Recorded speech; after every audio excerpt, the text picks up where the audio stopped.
Hello everyone, it's Sarah back again, and I hope you all can hear me.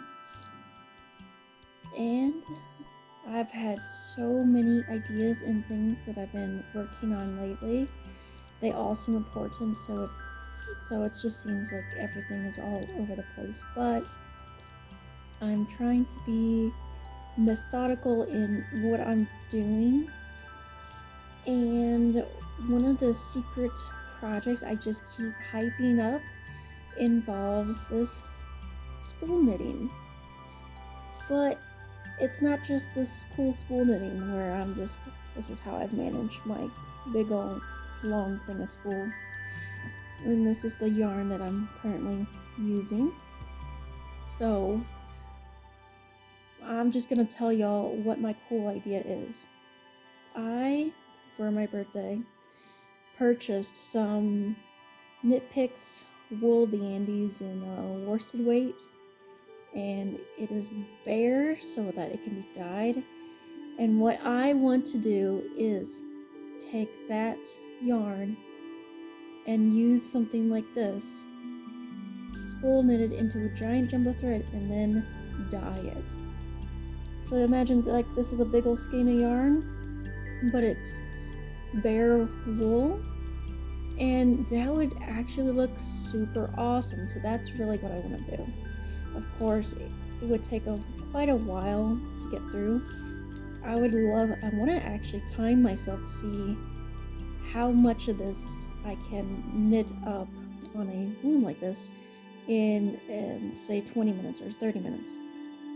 But I would also like to know how long it would take me to loom knit an entire 220 yard skein of worsted weight yarn like the wool of the Andes is. That is what I want to know.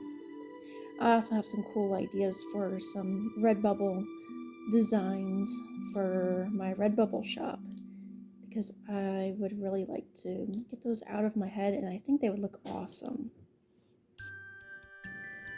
So, as I was saying, I have a few ideas for some Redbubble designs, well, yarn designs to post onto Redbubble.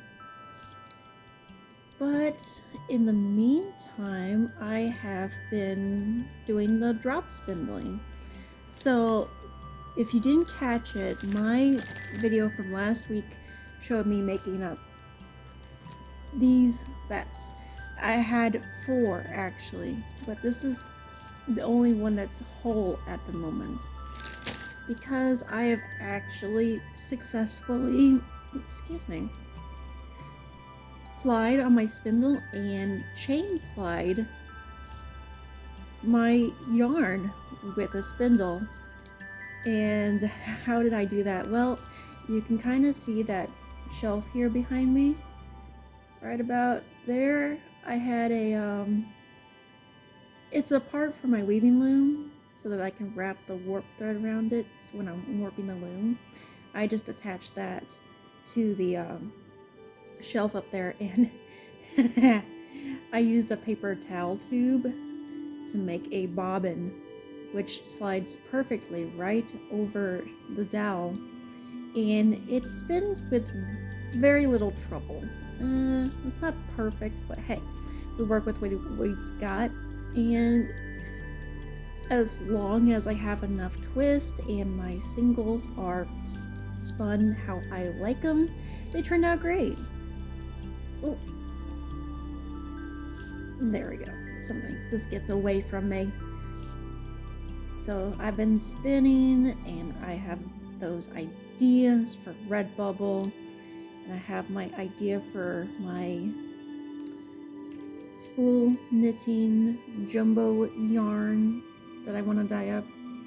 And then I also have a little mini skein of yarn that I spun and plied that's undyed wool, and I think that'd be cool because, well, how I spin it with the 2 plies lately, I like to weave them on my pin loom. Being bare wool, it's like I would love just to dye the square by itself. That would actually be pretty cool. So I've got a lot of ideas. Anyway, I'm just going to wrap it up here, and leave you to watching me spin on my spindle. It's super cool. I love it. And as always, make something sparkle today.